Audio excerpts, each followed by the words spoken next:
That's a great start to the show there. That's some intro. Yeah. Best intro yet. That's awesome. Welcome in, everybody. Here. Welcome into the Vegas Square Gambling Show. What a great start to the day. Tom's so upset with how last week went. He decided to take 5 seconds of silence off the show. Boys, we did not have a great week yesterday, so I'm going to go ahead and get into it here with paying the bills, and then we'll have to talk about what happened last week. But, guys, we are on 12 Ounce Sports Live, the YouTube channel, and, of course, Dingo TV, channel 217. Make sure you guys check us out. MyBookie.ag is the sponsor. Promo code 12OZ Sports for a first-time deposit bonus of up to $1,000. All right, let's get into this, guys. Vegas Square Gambling Show. It's myself. We got Sammy Action, and we got the Mush, Tom Dietz. Boys, let's look at everything that went down last week. We'll start with me. A 5-12 week. I decided to go heavy on the action. It did not go in my favor. Minus 81, 25-33 year to date, and a current piggy bank total of $887. Let me have it, guys. 17 bets, and I only won 5. Hey, well, I tried to give you the lead because I'm just as bad as you, but you did not snatch it from my hands. Volume betting. It's not for everybody, but I applaud your effort. I'm glad to see you reaching out a little bit here. You know, I constantly feel like I'm leaving bets on the table, and it's nice to see somebody else coming along with me with some volume here. Well, that's good because I can't let you have all the volume losing by yourself. We're climbing back. We're climbing back out of that hole. He is. Right. He's had 2 weeks in a row. That's true. You do have a positive week. You are correct. Let's look at Sammy Action here. 2-6 for a minus $92. Ugly. Yeah, 31-32 in 1 year to date. You were above 500 for an entire week, and now currently not. Piggy bank sits at 902. Sammy, do you want to explain yourself? Yeah, I've taken some rough ones. I think we all have this year, but last week was not my best, that's for sure. Really, really misfires with the Vikings not being able to pull it out against the Lions. The totals, I bet, were all kind of off, and the only thing I won was basically the teaser. So not my best week. I took some time, I reflected, and hopefully come back stronger this week. Thank you for reminding us about the Vikings there, because I feel like we got to mention here that you might get the new Mush moniker, Sammy. Sammy sent out a tweet mid-game last week, or a text to the group text me and Aaron, saying this Vikings team is for real. That defense, they're the real deal here. And on cue, Jared Goff marches down, puts a 30 burger on them, beats them in the buzzer beater, and they didn't look too good tonight. That defense giving up a little bit to old man Stafford. So ever since that text, Sammy, that Minnesota defense hasn't been too hot. So it has not. They played terrible. This way, you got the new Mush moniker for a little while here. I will wear it with pride. Passing the torch temporarily to you. That's awful sweet. I'm sure it's temporary. That's absolutely true. Yeah, he hasn't given his bets this week. Not yet, at least. Although he did start 1-0. He did have that Rams. It's funny. The curse of the Lions. Every team that's played the Lions has lost their next game as well. So yeah. All right. And, of course, victory lap here for the Mush. 6-5 for a whopping $4. I think you can get yourself a nice value meal at Wendy's.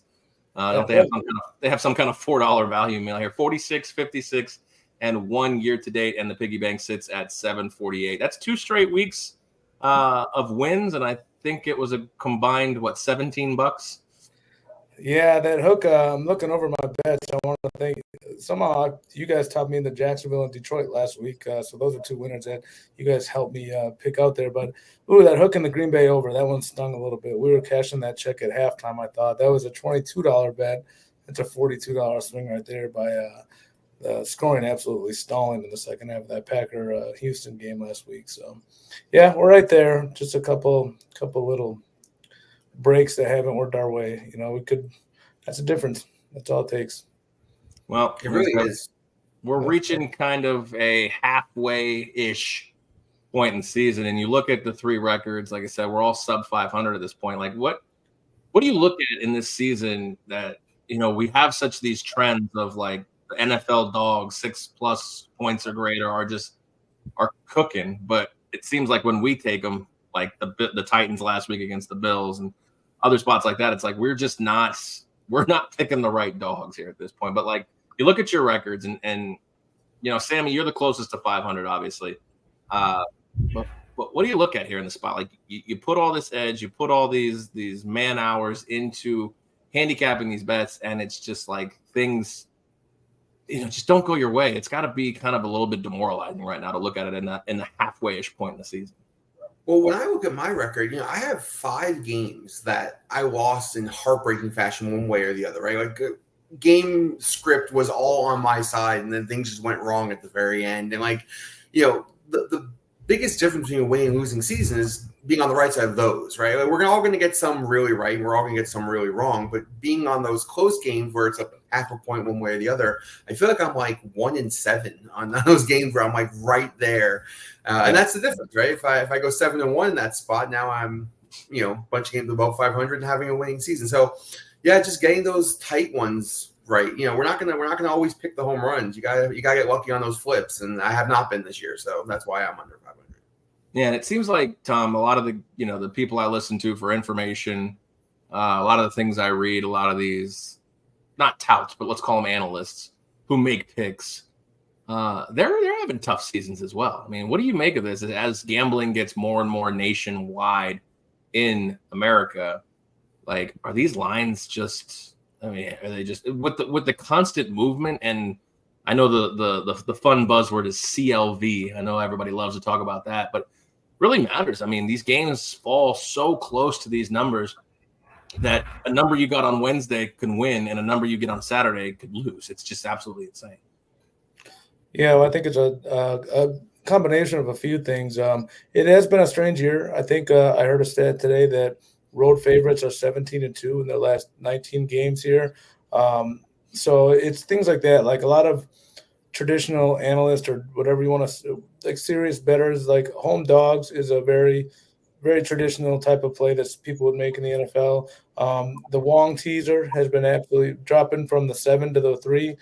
Coming down, which is a very popular teaser play, has been getting absolutely destroyed this year for the most part. Things like that. And it's the rule changes as well. We don't know what to expect on any given day with a whistle, as evidenced by tonight. Like, now that didn't have anything to do with the point spread. It might have got the over in, if I'm not mistaken, but Sam Darnold gets his face ripped off right in the front, 3 feet in front of a referee, and they don't call it. And they have this new review assist thing that helps with all sorts of things, but nobody really knows what it does. So I kind of expected them to come through and correct that play, but they didn't. They said it was not reviewable. So you got the rule changes like the kickoff that was supposed to add more points. You got new rules that referees have to learn to officiate every year, which has impacts on games. Every game, like every week, we're talking about, excuse me, a significant impact that a call one way or another has on the game. So I think those things are catching up with everything. But I think for me personally, I think the 17-2 road favorite thing is a bit of an outlier, although it might not be such a traditionally great spot as it used to be with traveling becoming so much easier. And these players, it's not as difficult to travel anymore. The home field advantages don't exist like they used to outside of a couple places. And then but that's definitely, you kind of expect that to come back down to the mean. And the Wong teasers, I think those will start to come back down to the mean a little bit, you would expect. And if they don't, you just got to adjust and reevaluate how you're going to approach these games and bet these games. It might not be be able to just count on home dogs and all this kind of stuff. I know there's more I'm forgetting, but there's you just have to reevaluate how you're going to bet it and maybe attack some of these favorites and just take the better team sometimes. So yeah, definitely been a strange year for the most part, and we are feeling the effects. That's for sure.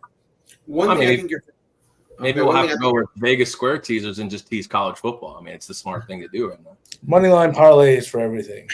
Well, I think a lot of the big bettors right now are also doing a lot of what you're doing, Tom, which is that in-game betting, taking, a side after they get down a bunch of points or up a bunch of points. And in basketball, you talk about doing that. And, it doesn't help for shows like ours, but, being on top of the game, watching those line movements in real time is where the Sharpies are making their money. Well, not only that, we're not in a contest. So for us to have to make picks on a Thursday for games that are played 2, potentially 3 days later for non-contest lines, like contest lines don't change. They put out a line, Tuesday, Wednesday. They don't change no matter what happens, newsworthy. The line doesn't change. That's not the case for guys like us, guys like who are just trying to find active plays. Like you said, the in-game betting, we're not in-game betting on Thursday because it's not Sunday.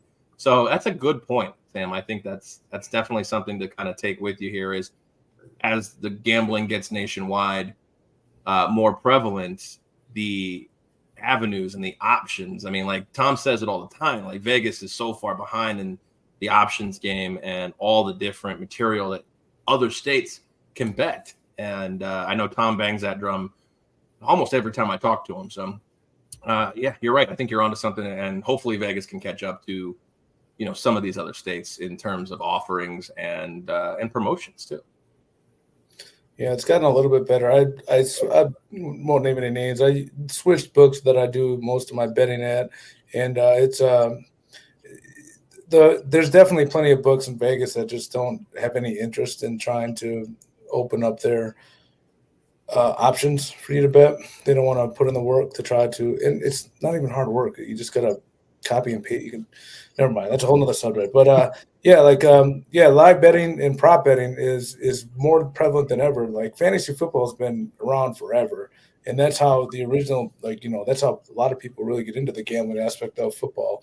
And now you can, I was live betting tonight on halftime. I was live betting the player props of the Thursday night game. You could kind of watch the game flow, see where you predict the game to go, and you can bet on certain players live in game on their receptions, rush yards, receiving yards, passing touchdowns, all that kind of stuff. So it's really fun. I'm just starting to get into that avenue because, like I said, the books that I traditionally used didn't offer it. But now that my bookie offers great ones, I wish I could use them here in Nevada. But yeah, it's the live betting, especially for me. I love basketball. I will almost exclusively be betting basketball live. I would venture 80% of my NBA plays this year will be live betting instead of pregame bets. And so the avenue of betting or the landscape of sports betting is definitely heading into some crazy waters, and we'll see what the future holds because I think they're going to have to put in some regulations and a lot of other stuff. I lost a bet this year. A group of 5 doesn't have injury reports. I had an over with Gio Lopez, and he wasn't on the injury report and didn't play for South Alabama. So things like that, I think, would have to get buttoned up if we're going to take gambling a little bit more seriously as a country here. So. All right, guys, stay tuned. Coming on 12 Ounce Sports is the Tom Hates Vegas Sportsbooks podcast. It'll be available real soon. He'll have 90 minutes to talk about one topic. I just don't want to name the one that I hate. I don't know.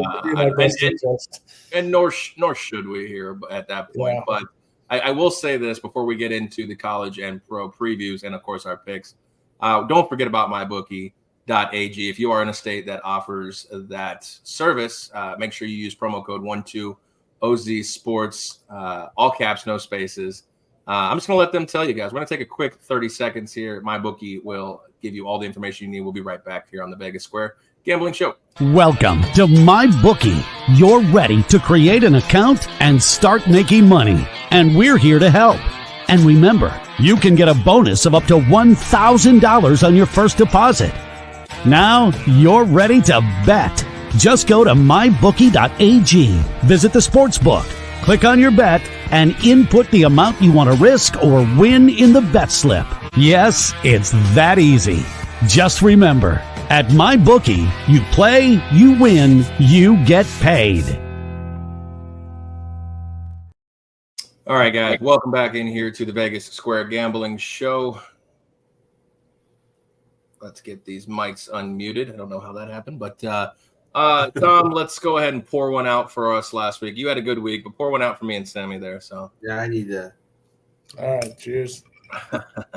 All right, let's get a little college football preview here, guys. We have some good games. We have some very interesting games from teams and matchups that maybe in the beginning of the year we might not have thought were going to be the games of the week in this week. But let's start with MetLife Stadium hosting Notre Dame and Navy. Notre Dame currently a 12.5-point favorite in this one.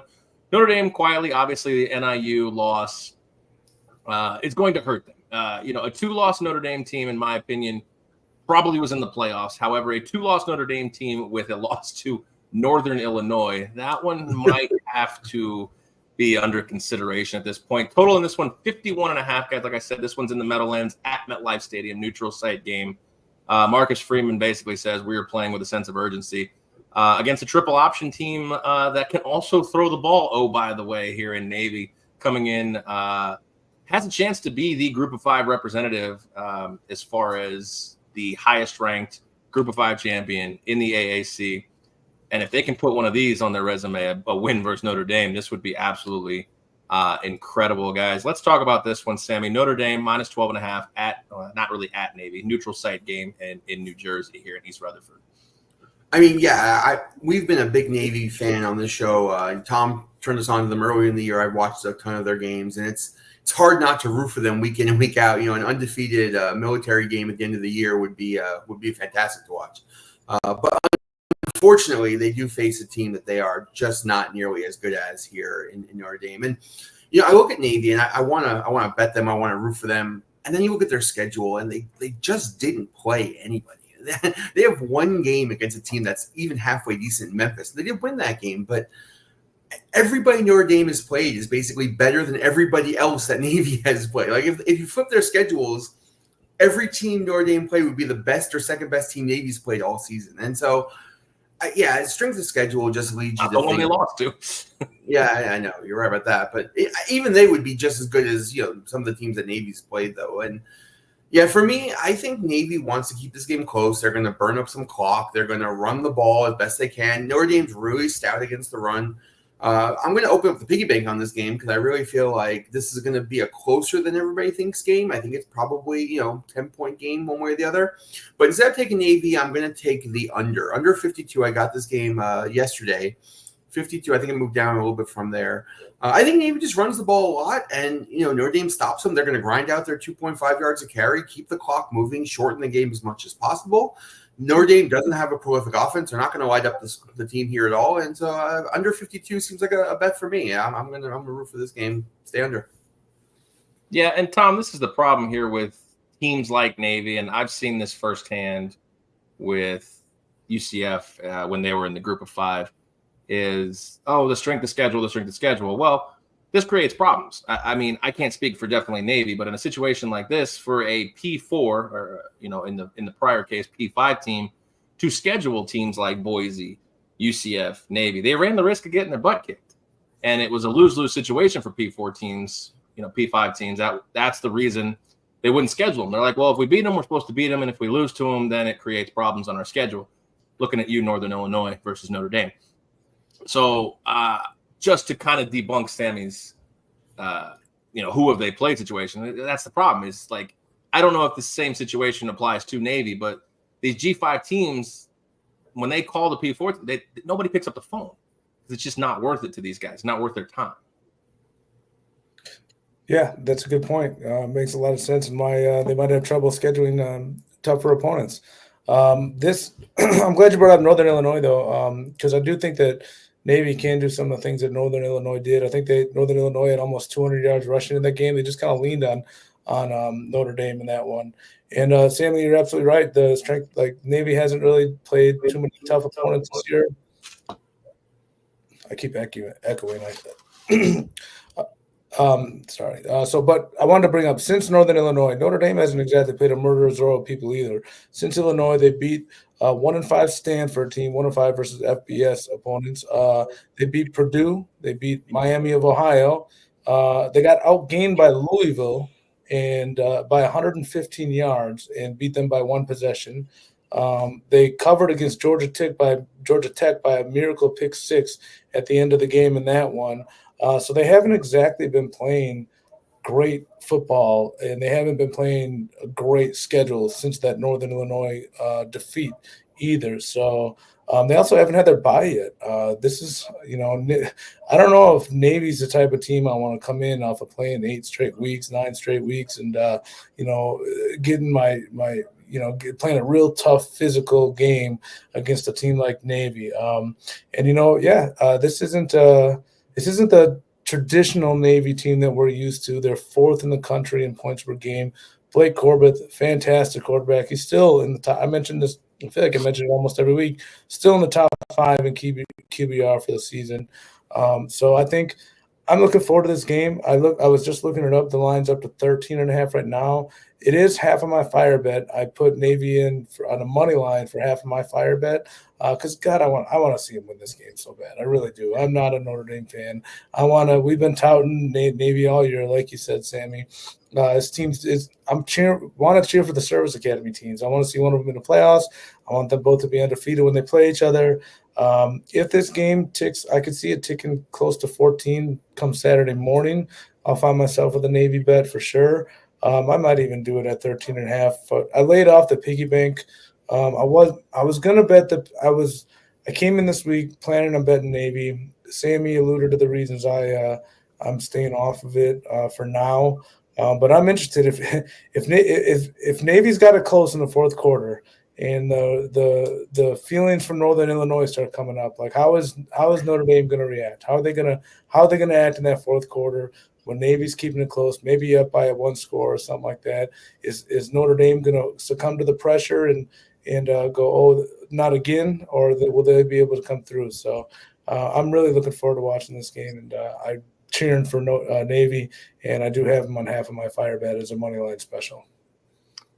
Yeah, you're looking at, like you said, I'm looking at the sites here in consensus, 72% picking Navy here on covers, and Bet365 has Navy up to 14. So if you have that random Bet365 account, I think you're right. It's consensus picks on the dog. The number keeps going up, so it really doesn't bode well for Navy. No, but you know what? That line movement hasn't always been indicative, as we like to say. Yeah. So, all right, let's move on to the next game here. Texas laying 18.5 at Vanderbilt here, and total in this one is 53.5. Guys, we have Texas coming off a loss here at this point. Everybody in the SEC seems like they're 6-1. It's like the entire top half of the SEC is except Alabama. That's true. Yeah. But Vandy had, like you said, Alabama. Speaking of Alabama, Vandy has slayed a giant this year. Number 1 team, Alabama. Texas is not going to be obviously Texas number 5 going into this game right now. Current 18.5 is a big number. Alabama was 22. We saw what happened there. The goalposts are still floating in the river over there in Nashville. What are your thoughts on this one, guys? Sammy, I'll start with you here. Texas, awful loss in the SEC. Life's not over with a loss now in the new era of college football. But if you mope and gripe and, don't move on from that L, Vandy's the one team that can get you, can smack you right in the mouth and beat you. We've seen it already this year. I mean, their offense is so gimmicky, man. And Pavia is such a great guy to root for. After watching that Alabama upset, one of the best moments of my college football life watching that game. I'm rooting for Vanderbilt in this game. But the difference between Texas and Alabama is Texas plays defense. Alabama just doesn't play defense. They just don't have a good defense. Years past they did, now they don't. Texas, man, they gave Georgia all kinds of troubles on the defensive side of the ball, and their defense didn't lose in the game, in my opinion. It was more the fact that Quinn Ewers is not the best quarterback on that team. That's my personal opinion. But that's such a crazy take. But I'm starting to wonder, man. You might not be wrong. What has Arch Manning done when he hasn't come in for garbage time? He got one start, and how did he look? You know what it is that last year Texas had 2 pro-style wide receivers. So Quinn Ewers' flaws were hidden. This year they have none, maybe one, but none. And you can see that he just doesn't. He doesn't. I get it. Arch Manning has not looked good. He hasn't. He looks good when he comes in for Quinn. When he came in and teams didn't prepare for him, he got one start where a team prepared for him, and he looked like garbage. He didn't look better than Quinn Ewers. Like I get it. He's everybody loves the Manning, and he's the backup quarterback. But like when he's gotten his chance, he has not taken a stranglehold on this job, and he has looked bad. Just like he was fine in his 2 starts. He was fine. I wouldn't say he was garbage. I would say he was not garbage, but he's not. If he was that good, he'd be starting. You know, like Quinn Ewers. He's not for this year in Texas. He's not the answer. He's not better than Quinn Ewers.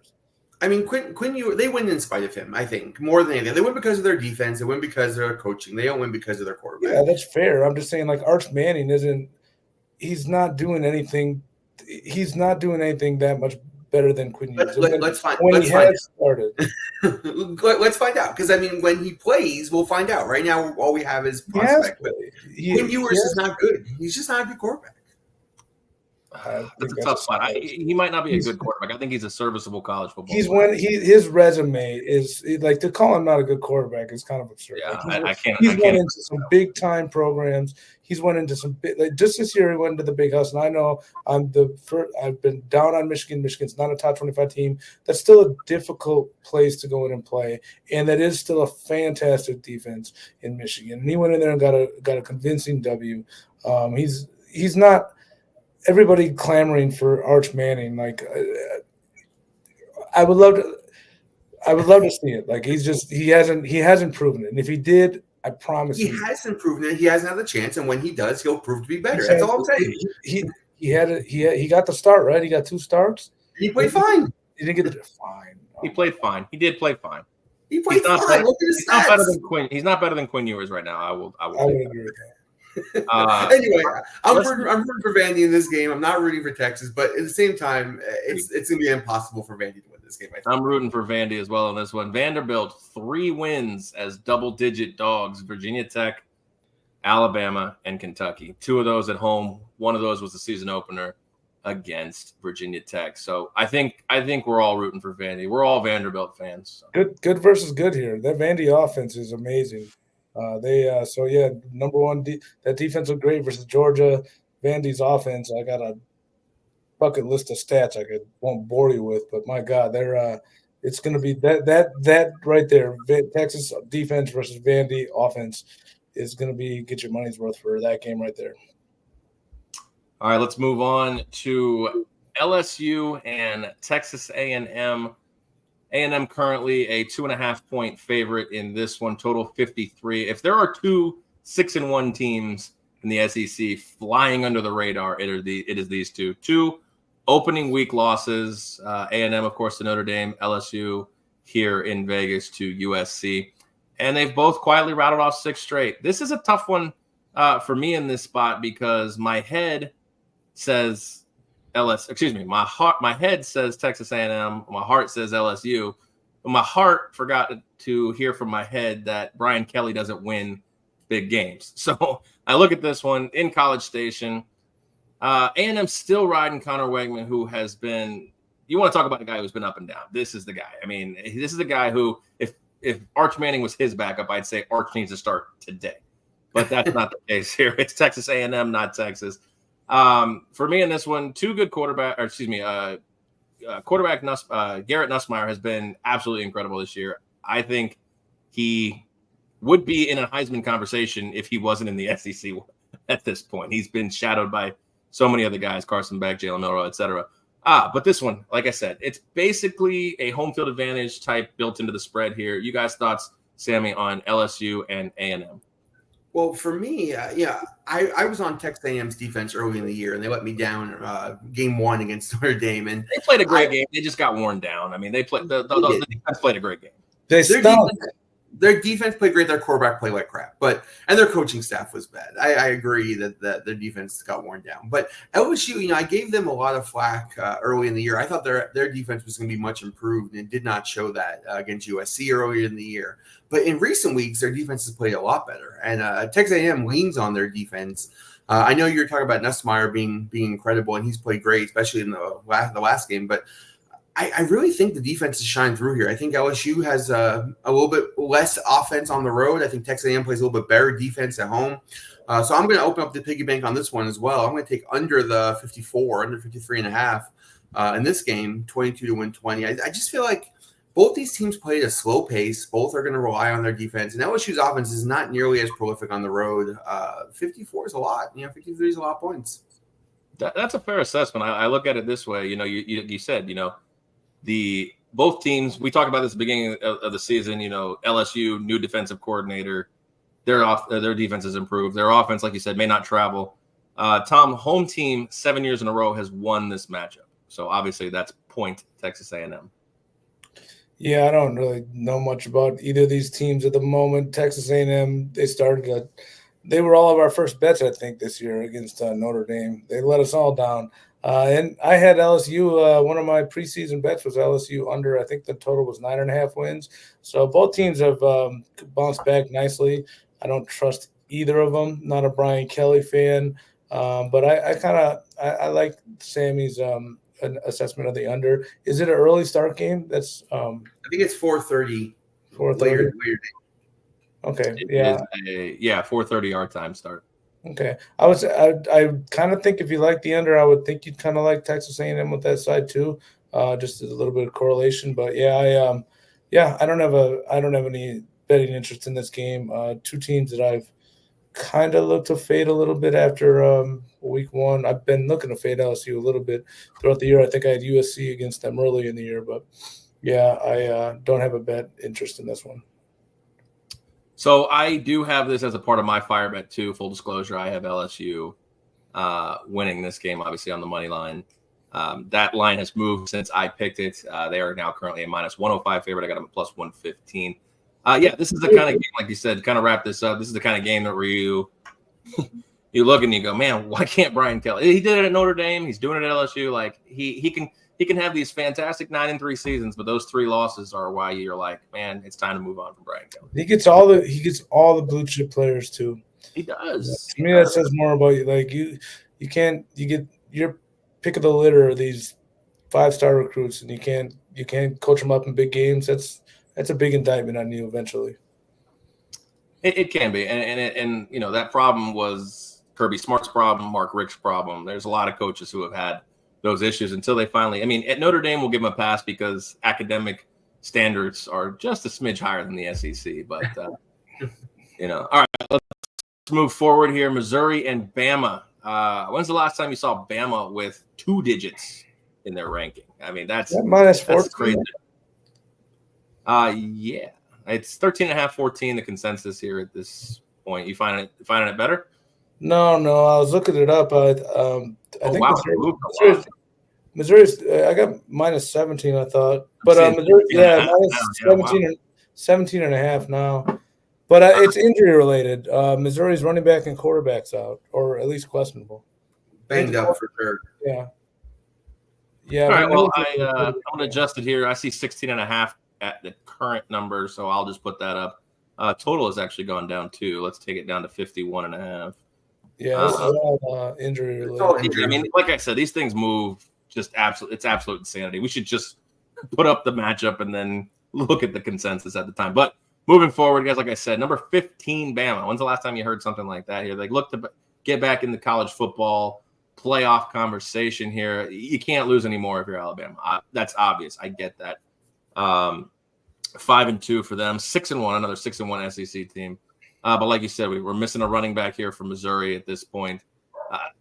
It's crazy to think, but this is a 6-1 matchup where there's a 6-1 team going up against Bama, who we feel like has no shot. They're 17-point dog, like a 15 versus a 21, and we're looking at 16 to 17 points in the spread here at this spot. Sam, it's just Milrow's the whole team right now. So this to me feels like a big number in my opinion.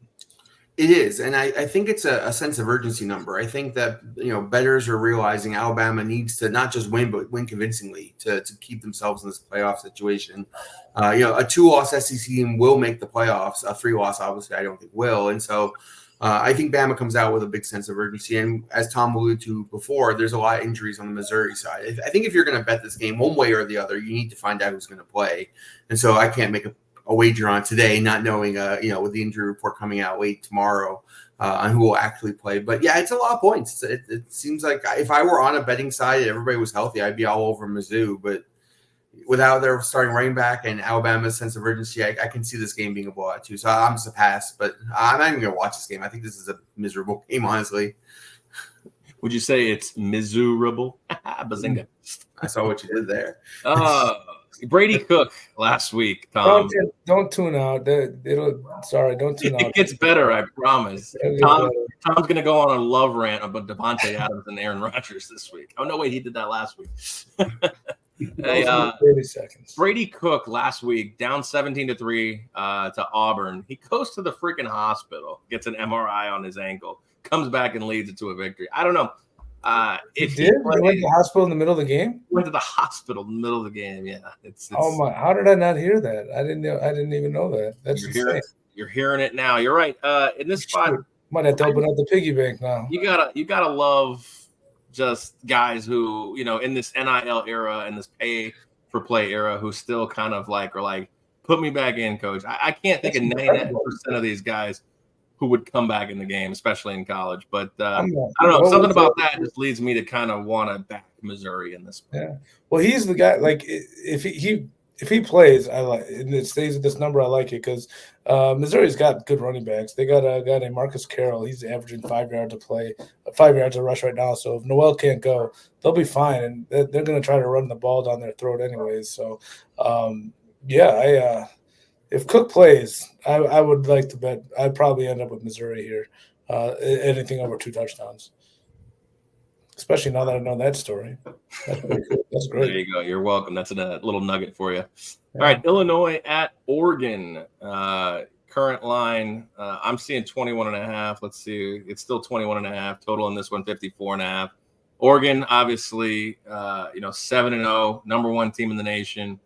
Illinois, shocker, another 6-1 team, even though they're in the Big Ten. But we have so many good teams in these big conferences. Like, I know eventually they're going to fall by the wayside, but it's just like we have so many 6-1, 7-0s, just great teams in these two. And I guess that's what they were going for when they built these super conferences at this point. But like I said, current line 21.5. Don't love the hook on that one. But Sam, talk to me about this one. Like Oregon, they're number 1 for the first time well, obviously since COVID, but I think it's like 10, 15 years since they've been number 1. And they have a team that, to me, is like it's such a hollow 6-1. I know we've been on Illinois a few times this year, all 3 of us at points. I love Altmaier, but they just feel like a hollow 6-1 team, in my opinion. I don't feel like Illinois really has a chance in this game. I mean, I 100% agree with you. This team is all smoke and mirrors. I brought this point up last week, and Michigan couldn't take advantage of it. But the quarterback, Altmaier, has 9 turnover-worthy plays. Turnovers meaning, like, threw the ball to a defender dropped it, or defender caught it, right? And, like, 9 of them, and he's only got 1 pick on the season. They've just been so lucky. They rank at the bottom of almost every metric, and they find ways to win these, like, tight, close games against, undervalued teams. They knew Michigan was going to run the ball every single play, and that game was still not easy for them. They're just not a good team. And in my opinion, probably the worst 6-1 team in the nation that's in a big conference this year. So the other point is the hook, right? The 21.5, right? The hook scares me too. And I would love to take Oregon in this spot. This is a smash Oregon spot, but 21.5 is so much. I mentioned this earlier in the week, and I may still bet this myself. Oregon minus 12 in the first half. If they're going to blow them out, they're going to blow them out in the first half. And so I could see that being more the betting angle I take on this game. Other than that, 21.5 is too much. I mean, if Tom is pretty familiar with Oregon and the hook, so I know that he's been hooked by Oregon already. So. That's why I don't want to bet this game. I came away from last week pretty impressed from Oregon. I bet Purdue. I thought if there was going to be a letdown spot. I know Purdue's really bad, but we've seen them be feisty with this very Illinois team. God, I might bet Oregon again. They've let me down. Like, they just have a propensity to not play up to opponents. And maybe I'm an idiot because maybe now that they're into conference play, they are dialed in, and they are the number one team, and they see what's in front of them. So there's a good chance I talk myself into a personal bet here by Saturday, especially if the line comes down a little bit, which I don't think it would. But I've been burned. That's one of my problems as a gambler is I don't forget things like that, and I don't get over them easily. It's a personal problem I have because I do think that Oregon should roll this team, especially after what they showed me last week. They knew it was a tough spot for them off a short week, and they just stomped out Purdue immediately and said, "Nope, not even going to breathe life into this game. We're going to end it immediately." So Oregon should just truck these guys. Also, Tom, you made this point earlier in the season. These teams traveling west, it's hard for them. Yeah, it is. One of those spots where they're traveling west. I could see Oregon being real flat here. Or not where I was going to say, wait, what? Yeah, I can see Illinois being real flat here. I should look that up. I wonder what time this game is. This game's at 3:30, so it's not too late. I like 12:30 Oregon time, basically. So it's not too bad for Illinois. No, I like it a lot more when it's late night. They do that, but still, yeah, exactly. So, all right, last game in our college football preview here. This one is a Sammy action special. I know you're all over this one. SMU minus 11.5 at Duke. I mean, another 6-1 team here. This time in the ACC. The last time I really remember paying attention to SMU, Nevada gave them a freaking game. So, talk to me about this one and why you are looking to lay points here. Sammy, I'm going to let you talk. I got to dip out for a second. My computer's going to die, so I'm only leaving to grab my cord. So while you're talking about this, I'll be right back.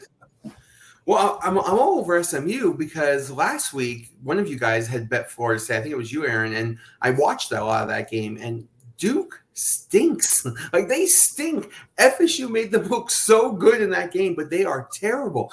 And on top of that, they're beat up. I looked at SMU stats. I have not watched a lot of their games, but they're a top 15 offense. They can really light up the scoreboard here, and Duke just doesn't have the manpower in this spot. When I saw the line was under 2 touchdowns, I was all over it. I would have assumed based on the metrics, looking at all the different statistics, the pace of play, the offense versus defensive breakdowns. I mean, all the stats lead you to think SMU is going to smash them here.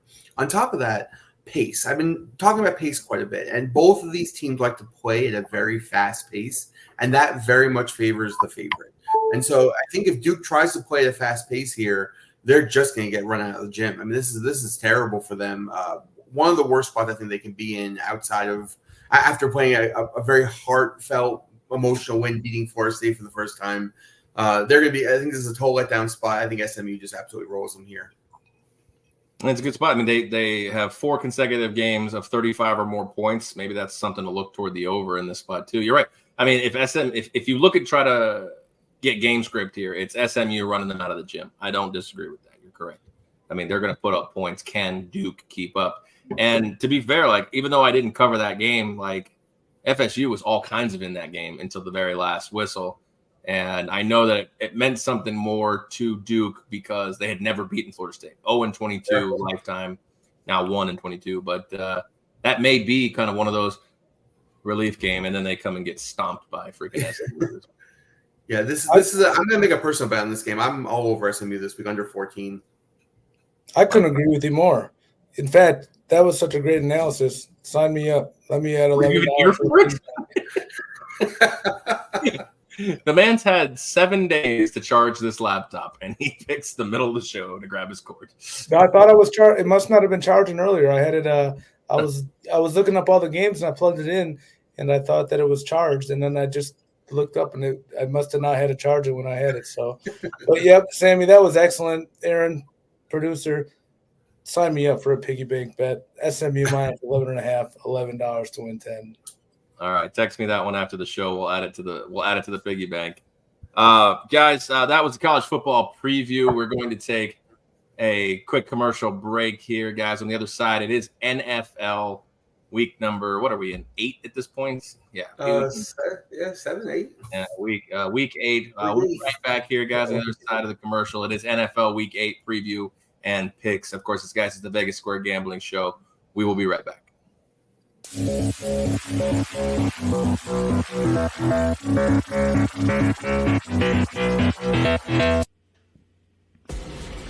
Need tickets to that next event? Well, at 12 Ounce Sports, we've got them with soccer anywhere in the world. Tickets to any venue, any sport. Want to go to NCAA or NFL football matches? We've got them. Yeah. Baseball at every level. Every Power 5 matchup is available. Don't forget, costumes and paint are optional. What's that? You want to go to Broadway? We have those too. Want to jam out? Every concert, every artist. That's right, at 12 Ounce Sports, we've got the tickets for less. 12ozsports.com/tickets. That's 12ouncesports.com/tickets. Welcome to MyBookie. You're ready to create an account and start making money. And we're here to help. And remember, you can get a bonus of up to $1,000 on your first deposit. Now you're ready to bet. Just go to mybookie.ag, visit the sportsbook, click on your bet, and input the amount you want to risk or win in the bet slip. Yes, it's that easy. Just remember, at MyBookie, you play, you win, you get paid. America, get back on track with Dust Pods Performance Stabilizer. When applied to roadways, it kills dust and strengthens the integrity of the road. Easily applied by mixing with water. Dust Pods is the future. And polymer stabilization. Call 1-833-DUST-PODS or visit dustpods.com today.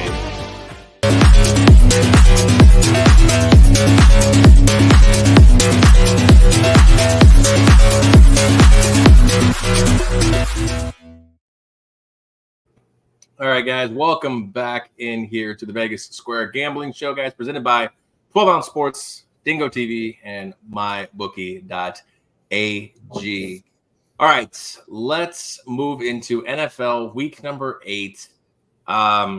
Before we dive into the games that I've picked for us to talk about, are there any games, it may be the ones that we have, but are there any games you guys are most looking forward to watching this weekend? I know, Tom, obviously the Packers, but Sammy, what's the game you're most looking forward to watching this weekend?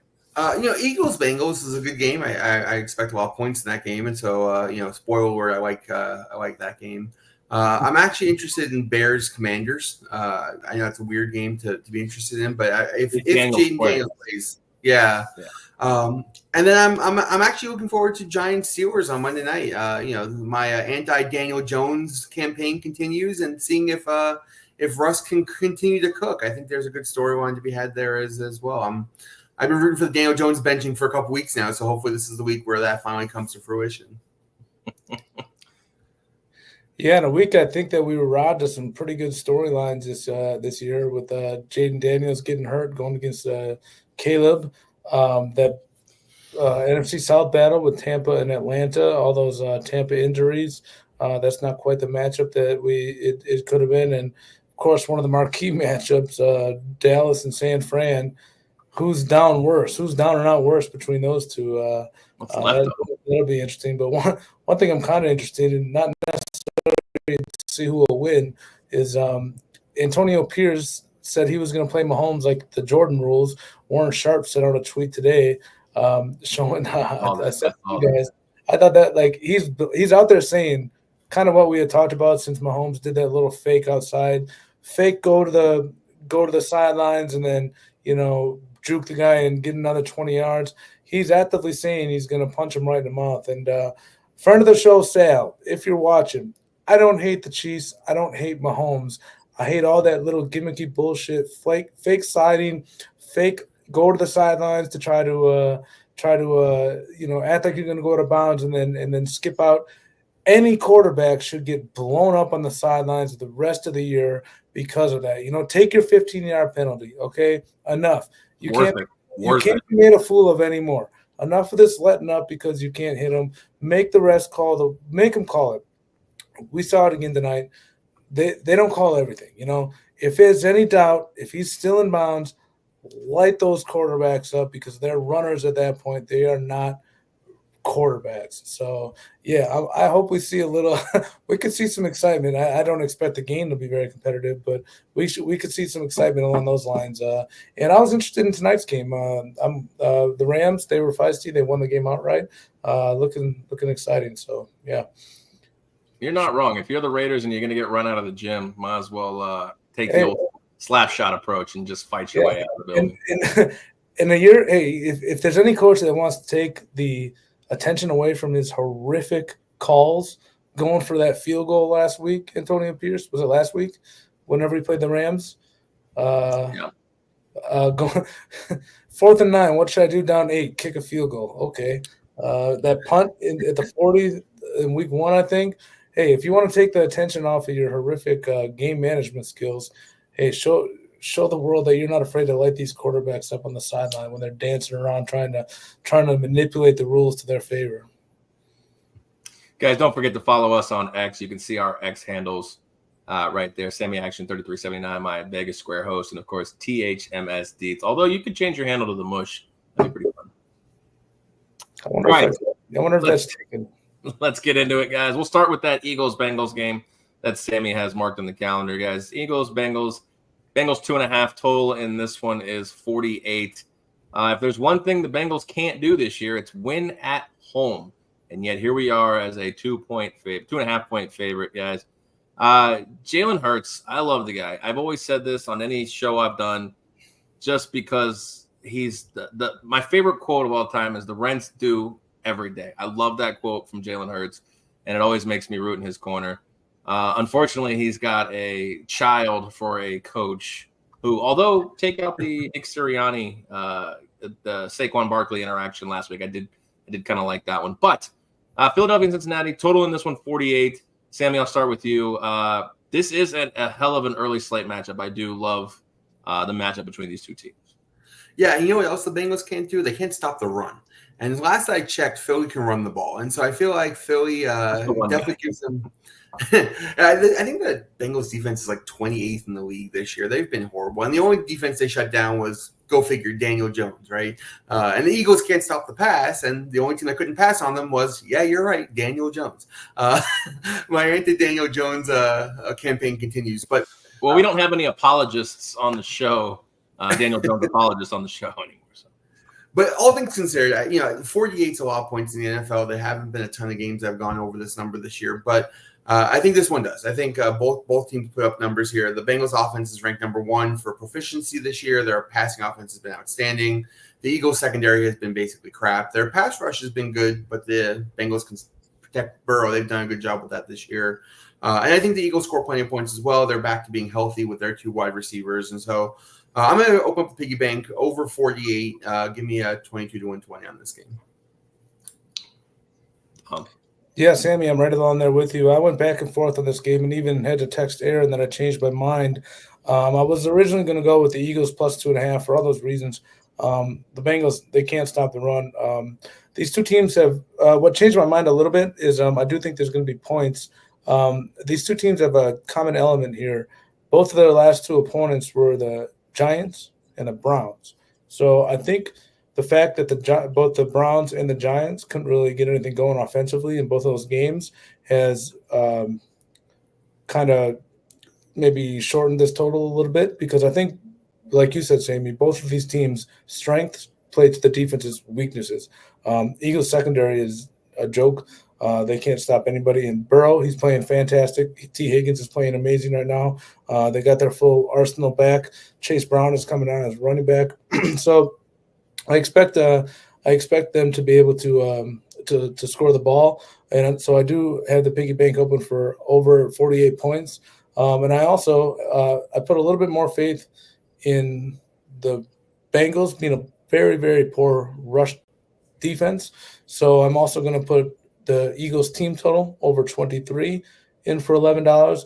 And I'm going to keep going on the same thing. Saquon over 80.5 rushing yards, $11 to win 10. All on the same premise. I think both these teams are going to be able to hang a number. I think the Eagles will be able to run all over them. And I think that Cincy should be able to find success. I originally had more faith in the Eagles rushing attack than I did the Bengals passing attack, and that's why I was leaning the Eagles plus 2.5.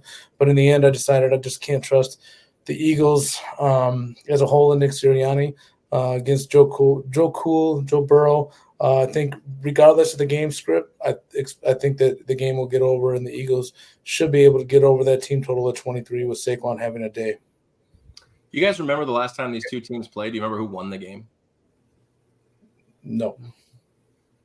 The correct answer would be neither of them. They tied in 2020. So 24-24, you're saying is in the works. Yeah, the 24-24, you're going to be a hard. We're going to get 25-25 at least. No, if you guys are both on it, it's 24. It's 24-23. You know that, right? If it goes to 48.5, 24-24 is certainly in play. Chong, are you listening? Yeah, that would be such a gross beat. Shout out Chong. I don't know if he's still fading your picks at this point. I know that it would be not successful for him the last 2 weeks. He's not. He's only fading the pros and not the college. In the college, I've been really good the last couple of weeks. All right, Atlanta, Tampa Bay. Let's change the graphic here. Falcons at Bucks, total 45.5 in this one. Falcons are a slight 2-point favorite going down to Tampa Bay. Divisional matchup here. You talked about it earlier, Sam, in the preview kind of the NFL the weekend here. No Mike Evans, no Chris Godwin. Can Baker still cook here with a rookie wide receiver and a cast of characters at that wide receiver booth? The running game, just okay, although Bucky Irving is starting to kind of find a role here in this one. But Atlanta, I mean, got to get back on this Kirk Cousins MVP type narrative. It hasn't looked super awesome the last couple of weeks, guys. Obviously, that home loss to Seattle, that's going to sting a little bit. I mean, they got absolutely crushed in that game. They were never in it, in my opinion, in this spot. But this is a spot where first place is on the line of the division. They're both 4-3. Obviously, Atlanta has the tiebreaker from the Thursday night game. Fun trend here I saw with this one is they call it the 3-week trend. I got this. The pregame guys told me this one is if division teams play each other within 3 weeks, the team that won the first game is 9-27 against the spread in the following game, as long as that game was within 3 weeks. Well, here we go. Does that make me want to jump all over the Bucks? Not quite. I do have them in my fire bet, along with that aforementioned LSU money line as well. But I don't feel like I can fall in love with the Bucks +2 in this spot. But I did go ahead and open up the piggy bank on a prop for this one here. I have Falcons team total under 23.5, 11 to win 10. What say you guys? Sammy, I'll start with you. Well, a question for you though, Aaron. If you like under in the Falcons team total, why don't you like under in the game? Because the Bucks are the second highest scoring team in the NFL this year. The top spot is tied with two teams, with Washington and Baltimore. So I do believe that the Bucks can still score, which could negate a potential under at 45.5. They are at home. They're coming off a loss where they put up 31 points. You don't lose too many games when you put up 31 points. So a total under in the game could be squandered by Tampa Bay in this spot, especially if the Falcons get 22 points. I don't see a problem with 24-22 right here, laying on that. No, I hear you. I'm with you more on the Bucks than I am on the. I don't like the Falcons. I was very disappointed in their efforts last week.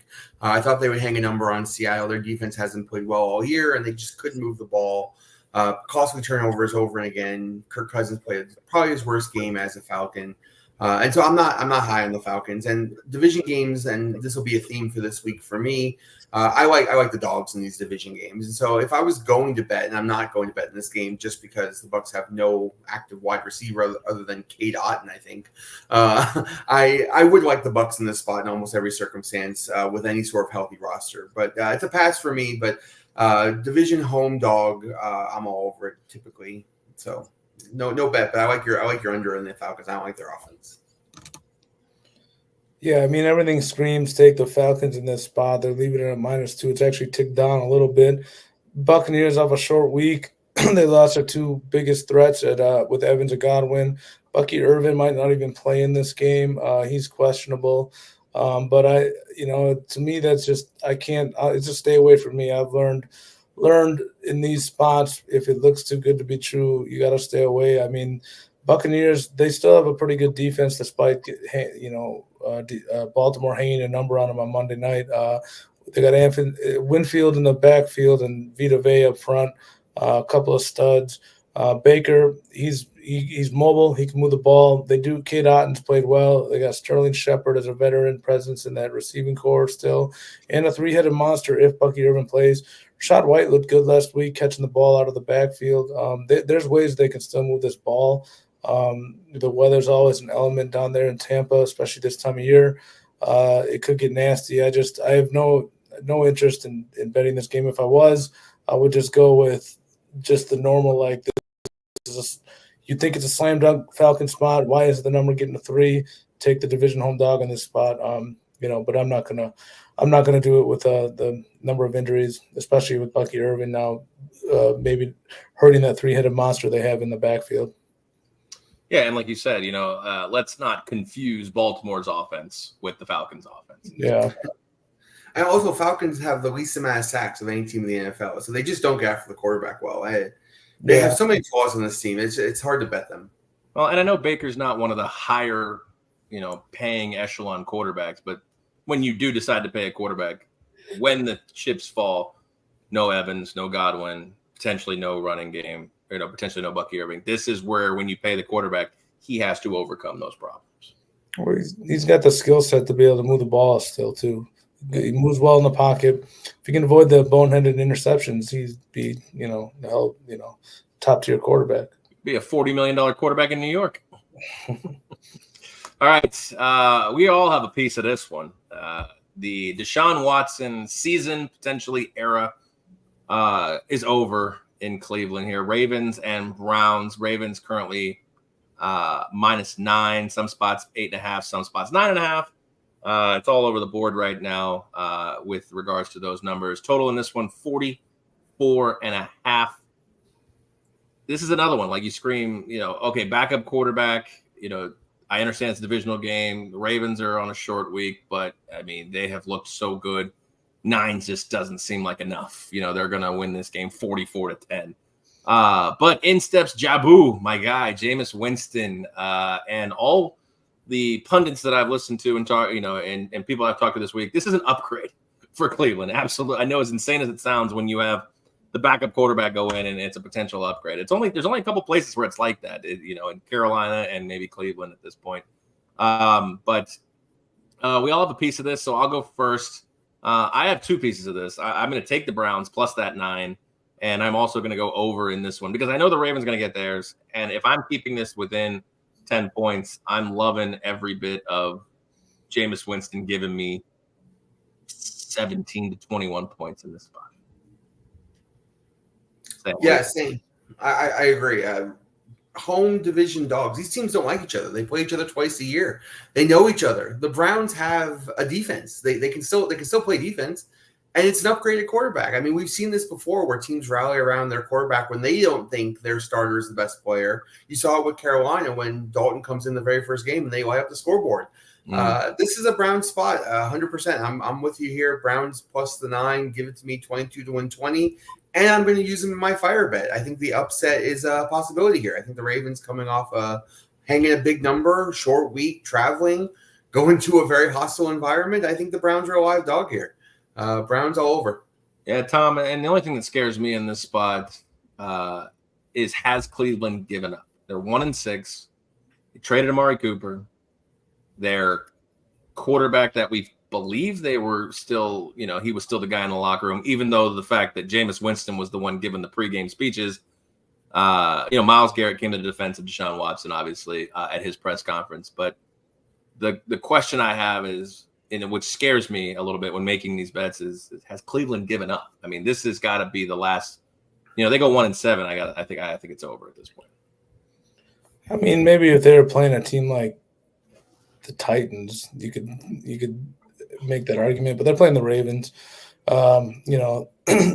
People still talk about Art Modell sneaking out of town in the middle of the night. So there's one team that they're not going to quite give up for, and they got a great head coach, Kevin Stefanski. I don't expect teams with coaches like the pedigree of Kevin Stefanski to fall into the moniker, at least this early. They also get their best player back on offense in Nick Chubb. So while it's unlikely they're going to make waves, I don't think they're giving up quite yet. At least not this week with Chubb coming back. They got some new people. Cooper's shipped out of town. Just a whole lot of new life. But you guys took the words out of my mouth with the over there. I'm on the over basically for 2 words. Jameis Winston. He could be good for 4 touchdowns, 2 to the other team, 2 to his team. He's great for overs. So I love Jameis Winston. He's going to be good for some sound bites. He's going to be good for some fantasy aspects. Cedric Wilson is somebody to watch out for in the prop market possibly. Baltimore's going to get theirs. And Jameis, whether he's throwing touchdowns for his team or the other team, I think that he's going to be able to put some points up for the total on this one, and I'm with you guys on the over 44.5. Gotta love it. All right, let's move into the later slate of games here. Start with the Bills at the Seahawks. Bills a 3-point road favorite in this one. Seahawks coming off a big win, like we talked about in Atlanta. Of course, Buffalo beats the Titans, but again, everybody beats the Titans. No matter how many times I go to the well and bet them. But all right, let's look at this one. Bills East Coast team going west. This is going to be a later start for them at this point. It's going to be a 4:05 start. They're not technically used to that, but Josh Allen's playing actually incredible. I had a prop, Josh Allen throw a pick. Nope, didn't do it. 2 Titans defenders. What did you call them, Sam? Turnover-worthy plays. Josh Allen had 2 of them last week, and the Titans could not capitalize for my bet. Appreciate you guys. But in this one, like I said, this is a good matchup in my opinion. Both teams obviously winning records. The Bills, let's call them one of the better teams in football right now. I know that just when we start to put them in our top tier, right under the Chiefs, they go and pull some stupid shit and make us rethink those things. But I think this is a good matchup. I think this might be the matchup of the 4 o'clock slate, 4 o'clock Eastern slate, the 1 o'clock Pacific slate. Sammy, what are your thoughts on this game? Well, this was one of the games I pointed to buck the trend of road favorites winning. I thought Seahawks all over this game. And then, the DK Metcalf stuff started coming out. He may not play again. And, him being hurt, not sure. It's really hard to put a bet in on a team when their best offensive player might not play. And Kenneth Walker's still kind of banged up. Geno Smith is still one of the top-rated quarterbacks in the league, despite Tom's hate for him in the other game that he played.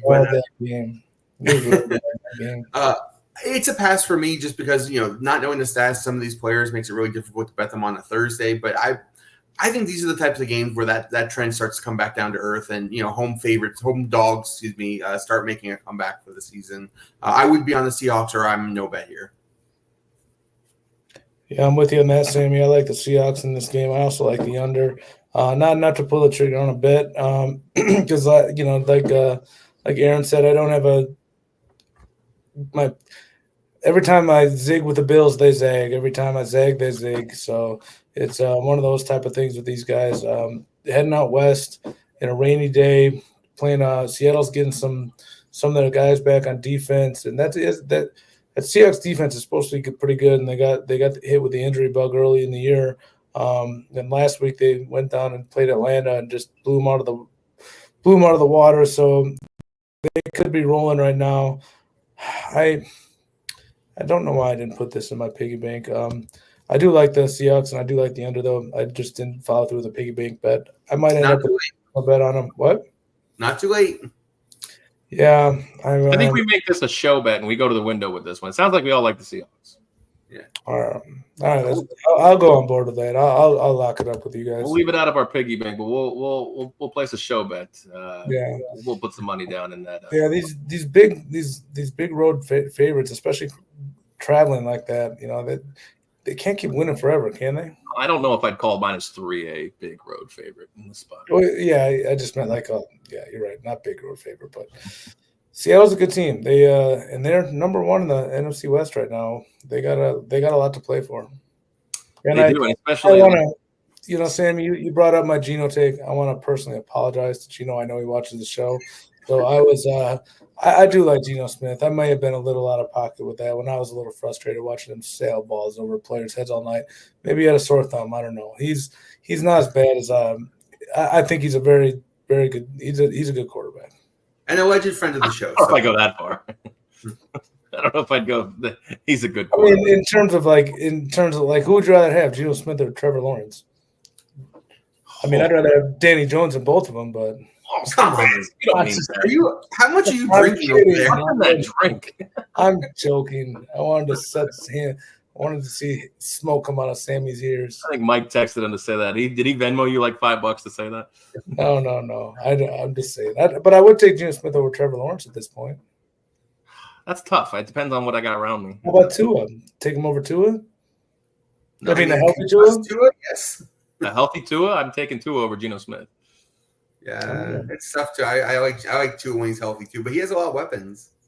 Yeah. He's got a lot of demons in his head too. All right, let's move on here, guys. We've got about 20 minutes left in the show here. Chiefs and Raiders. We talked about this a little bit in the preview. I don't have anything on this one simply because we talked about this, the whole Kermit the Frog thing with the Raiders. The Raiders are the last team to beat the Chiefs so far. I mean, that's such a crazy thing to think about. But, you do have to win all your games in the playoffs if you want to be Super Bowl champions. But the fact that the Raiders are the last team to beat the Chiefs is amazing to me. 10-point road favorite in this one. I can't back a Chiefs team that I can't figure out what they want to do week to week.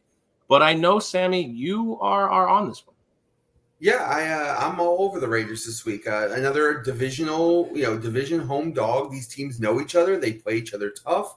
They're already making headlines talking about how they want to, punch Mahomes in the mouth. And, there's already a lot of hatred amongst these teams. I think that the Chiefs' game plan all year has been to keep games close into the fourth, give the ball to Patrick Mahomes and let him eke out a win for us. And so I don't see that changing. I think this is another tight game. It comes down to, one possession towards the end of the game. And I'm going to take the points at home. I think the Raiders come out a little bit fired up here. And I think this is a quarterback upgrade again, right? No Aiden O'Connell. So you got Gardner Minshew, who's the better of the two, in my opinion. And, a defense that's fired up to smash them out. So, give me the Raiders plus the 10. I'm going to put them in my fire bet. I'm going to take them on the money line, and I'm going to take them with the points. I don't see it. Tom, what do you think? Yeah, I don't see it either. I wouldn't be shocked by any means. I mean, I don't trust this Chiefs team to hang a number on anybody this year. But if the cigars in the locker room, the jokes about Mahomes, all that stuff, if there's any team that this team is trying to get up for, embarrassed, it'd be the Raiders. Just not sure if they can do it this year offensively. They haven't shown that they could. So, but yeah, I wouldn't be surprised to see the Raiders win. Wouldn't be surprised to see Chiefs win by 30. DeAndre Hopkins, anytime touchdown? Maybe they force feed him. I don't think that doesn't move the needle for me right now. Maybe later on in the year, the playoffs, but not right away in the first week. Mahomes has like 5 touchdowns all year. I'm not betting any Chiefs receiver to do anything. Yeah. All right, Sunday Night Football. You talked about it. We have the matchup between the Cowboys and the 49ers. I don't remember your exact words, Tom, but two teams who just are lost at this point. Yeah, we got both teams. I feel like you're trying to buy both teams at their lowest point. We just don't know what we want. Who can buy lower at this point? Yeah. Well, I do have a little bit of a buy on one of these teams and a sell effectively on. I've got 3 different types of bets here in this one. I'll open up here first. I did have a teaser, 6-point teaser, Dallas plus 10 in this spot, coupled with the Monday night game, Pittsburgh down to a half point. I do also have the Cowboys to wrap up my fire bet, which, of course, we'll go over all these bets in just a few minutes toward the end of the show. And then I'm also opening up a piggy bank for a prop, Brock Purdy to throw one or more interceptions at minus 120. I'm opening that one up for 12 to win 10. So, you talked about buying lower. I'm still selling San Francisco at this point. So, yeah, give me a little bit of Dallas love. I got to feel like Dallas is the buy lower spot. Yeah, they should be getting a couple guys back on defense. Lawrence and this thing. It's crazy. I think Lawrence and Parsons are coming back, so that'll be big. Would be big, yeah. So talk to me about this game, guys. Sunday Night Football, Dallas, San Francisco. Niners a 4-point favorite, 46.5 in this one, Sam. Well, as you know, we are a Bang Bang Niners gang here at this household, and I can tell you that the best wide receiver in that wide receiver room is the guy who got shot in the chest this year. So I just can't put any money in the San Francisco 49ers offense. I mean, Jimmy Pearsall is probably the number one guy this week. Ricky Pearsall. Sorry? Ricky Pearsall. Ricky Pearsall. Sorry. But that's that like Greg what was it? Greg Sirianni from last week. Yeah, it's a bad spot for the Niners. I mean, they're just really banged up, and I know we like Purdy on the show. I mean, we've all been fans of him for a little bit, but I mean, he just can't do it alone. He looked horrible last week. I like your anytime interception bet. I thought Debo's playing though, right? No, I don't think he is. It's been very conflicting, but he's still got some issues. I mean, their injury report is a who's who with Kittle, Bosa, Samuel, Ayuk is now out. Obviously McCaffrey. Like, yeah, their injury list. Jordan Mason too. Mason's banged up. Yeah, Jordan Mason. Jennings is going to be out this game too. Like you said, yeah, Ricky Pearsall and his brother Jimmy are probably going to have to run some routes here. So.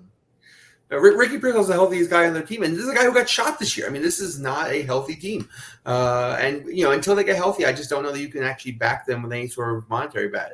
And that's totally fair. And this goes against everything that I literally just bet. But if there is daddy for the Cowboys, it's the friggin' 49ers right now.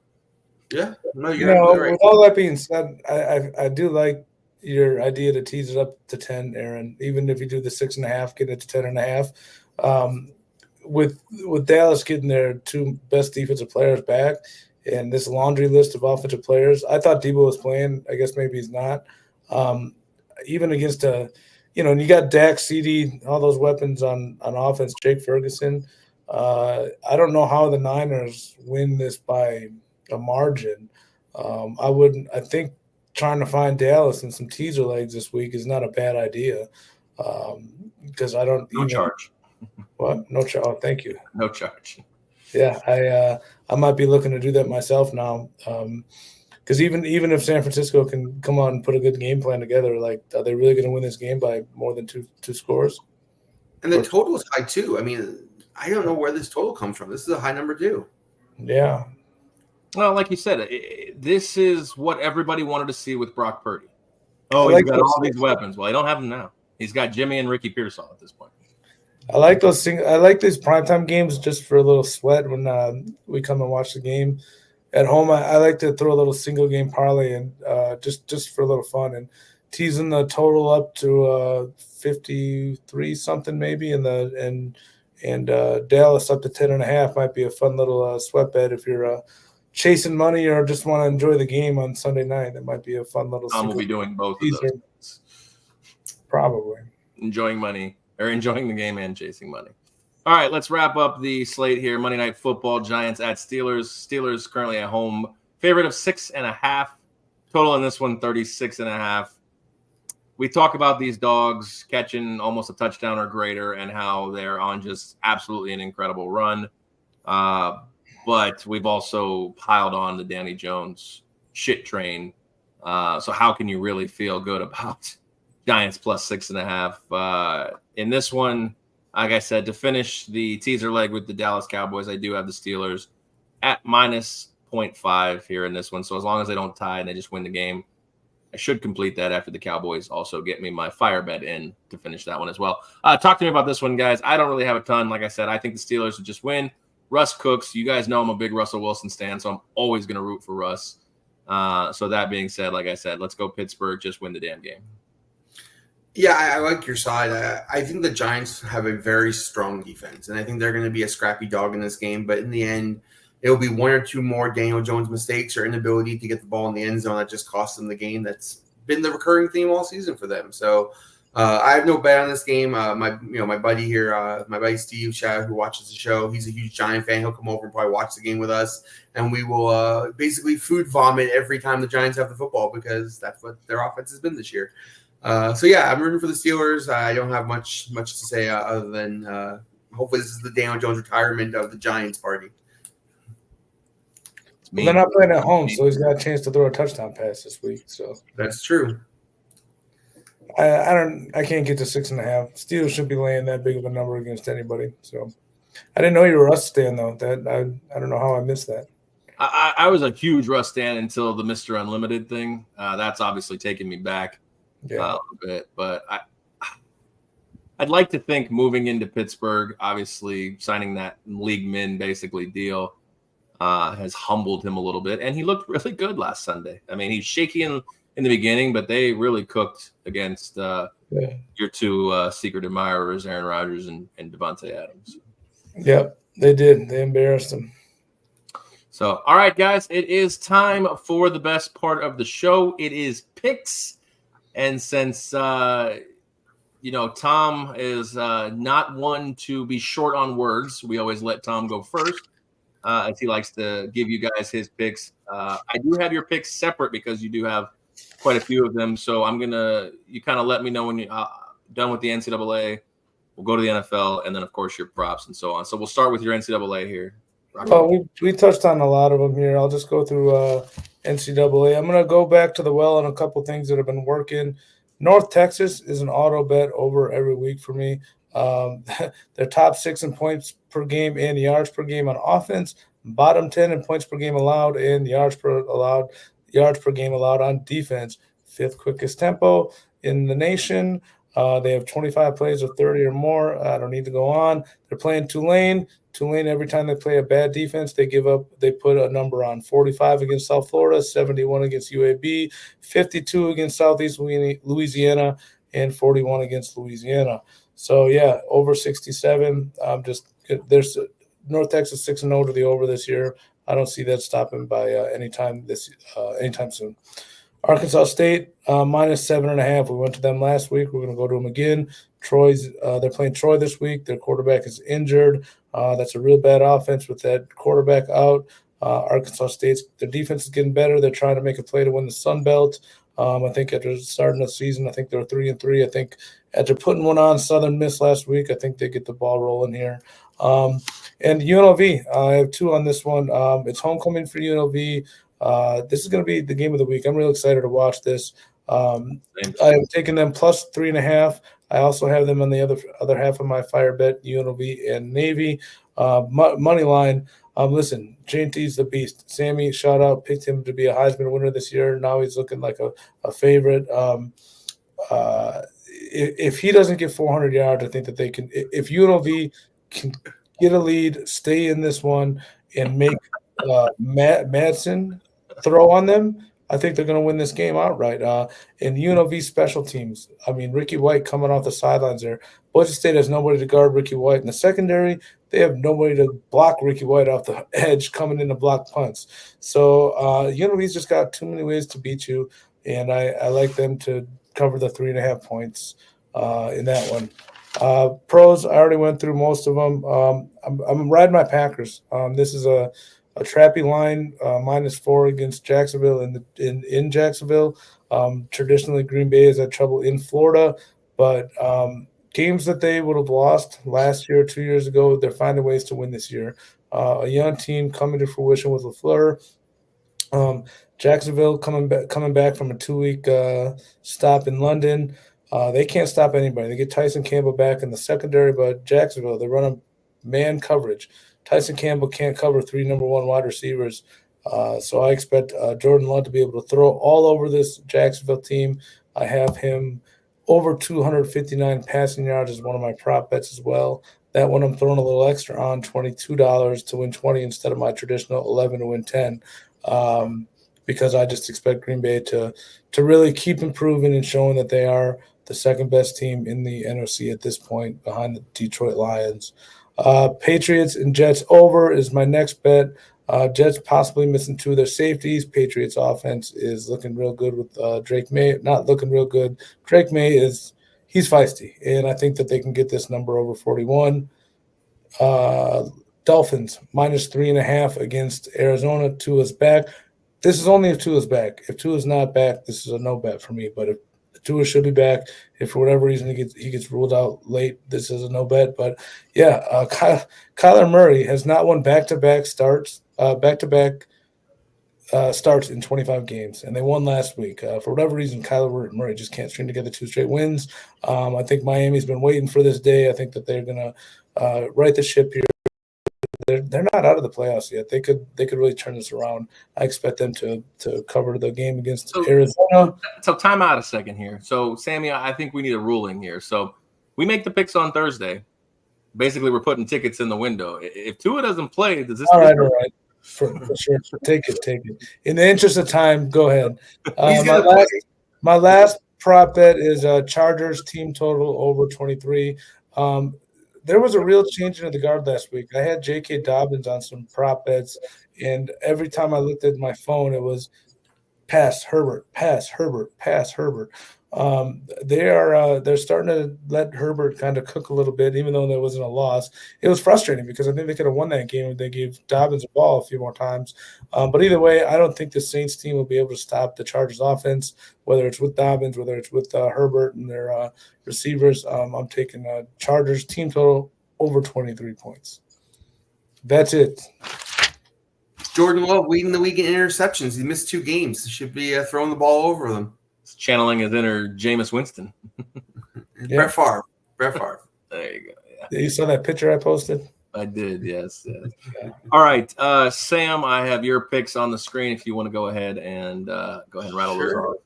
As I mentioned before, SMU is my best bet of the week. I'll be putting a personal bet on them. They should smash Duke in this spot.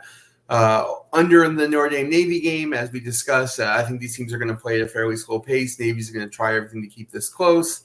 LSU, Texas A&M, 2 teams who do play at a slow pace. 54. LSU's offense doesn't travel nearly as well on the road, and so I'm gonna lean on the defenses. Philly and Cincinnati over the 48. Philly can't stop the throw. Bengals like to throw the ball. Philly's great against the run. Bengals don't really run the ball. Cincinnati can't stop the run. Philly's the best running team in the league. This screams over to me all day. Browns plus the 9.5, home dog in these divisional matchups is just too many points.